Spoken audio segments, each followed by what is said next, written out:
grandest rising or grandest evening if you're on the other side of the world. I'm just going to give you this energy from this beautiful tree holding up my spine right now after I have done my 7th run of the year, which means that we've got to day 7 now, which means it must be a routine. I had a rest day yesterday. On the Sunday I did a big run, the biggest run I've ever done, I feel like, in my life. It was 9 point something Ks, an hour and something, and I just, honestly, I felt like Forrest Gump. I was like, kept running, and then I was like, oh, let me go a bit further, and oh, let me go a bit further, oh, let me go a bit further. And I feel like sometimes when we don't put a cap on ourselves or an expectation of how we think we should be or what we think we should do, then it's almost as if we don't do that thing. I did not think I was going to run that long yesterday. I thought, okay, maybe 4K. But then, I feel like when you don't put a cap on yourself and you're really present in the moment, you can really surprise yourself with what you can do, because you just really remove all expectations. But what I wanted to tap in here today about was a little bit about routines, practices, and a little bit about divine masculine and feminine energies. So up to day 7 today. So I feel like once you get over day 3, that's the hump. Then 4, 5, 6, 7 is like kind of, you're in a momentum now, and then after day 7, boom, you're into it. So whether you're wanting to add in a bit more meditation into your life, a bit more movement, whether it's dancing, swimming, running, strength training, these sorts of things.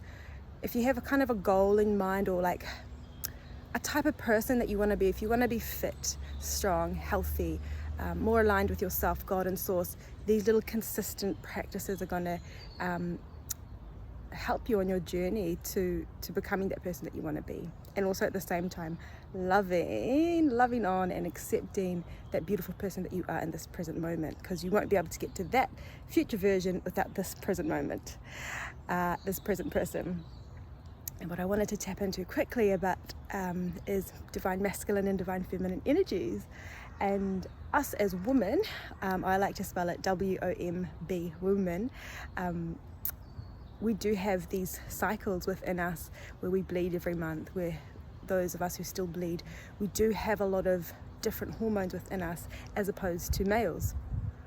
And as I've become older and kind of, I guess, healed my divine feminine, my inner divine feminine, I've come to really honor that my hormones, really honor my hormones, and realize that actually at some times of the month I will have less energy, I will be more introverted, I will be more emotionally perceived as unstable, which I think in this society, because it's such a patriarchal run world, us as women who bleed, who have these fluctuations in emotions, can come across as overreactive or dramatic, but actually we can't help it. We really can't help it. And actually I think it's a superpower, because for us to be so connected with our emotions, it allows us to be connected with source, because us as women, we hold the key to life, right? We have these wombs that are portals that bring life into this world, and I'm yet to experience that, but I know many mothers out there, and I've actually seen births take place, and it's just such a magical thing.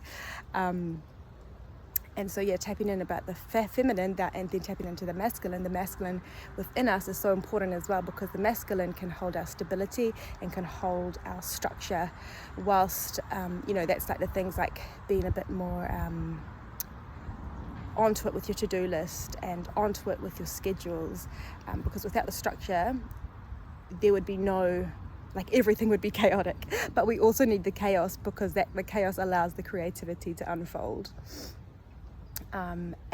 Just wanted to tap in a little bit about hormones, and how actually us as women, it's really important to understand our feminine cycle. And me, as I've gotten older, I've realized the importance of it, actually, not only for myself, but for the people around me, my partner, my family, my work colleagues. So if you are a woman and you haven't sort of delved into this world of your inner cycles, your inner seasons of winter, summer, autumn, and spring, I would definitely recommend doing so to just deepen your connection with yourself and source, Mother Nature. And if you're a male, I would encourage you to read up more about women and their cycles. And actually, sometimes when they are having a bit of a moment, it's not because they want to be dramatic, it's literally because they can't help it. It's literally because their hormones are fluctuating, and especially coming up to our bleed, we have a massive crash in energy. So that's why I wanted to tap in it today as well with my run, is because I am just about to bleed myself, and my energy levels yesterday especially were very low, emotional, but today I still had a bit of energy, so I said, I'm gonna run, but I didn't push myself. So I think it's about being aware of your body and what you can do, and just accepting that and allowing that to flow. There's some really amazing people I've learnt out there about this, about our cycles as women. There's a woman called Dr. Mindy Perez, I think it is. I think that's her name.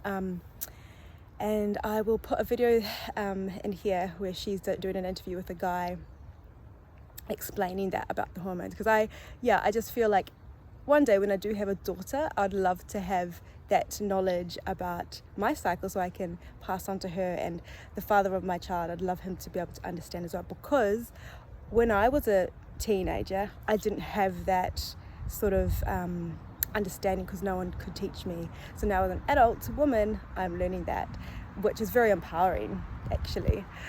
So yeah, that's what I wanted to pass on today. It's about the divine feminine and the divine masculine energies within us, that exist within us, but also going deeper into that level of biological hormones that physically are there and how they do affect us. So yeah, little 6-minute video, 7-minute video for you all today. Have the most beautiful day. It's raining a little bit, but it is beautiful. I am working on my newsletter, so hopefully if I've got you on my email list, I will send you out the newsletter today. Hopefully I should get it done, and if you're not on my list, send me your email and I will send that through. Sending you all so much love, so much positive energy, dear souls. I love you all and have the most beautiful day.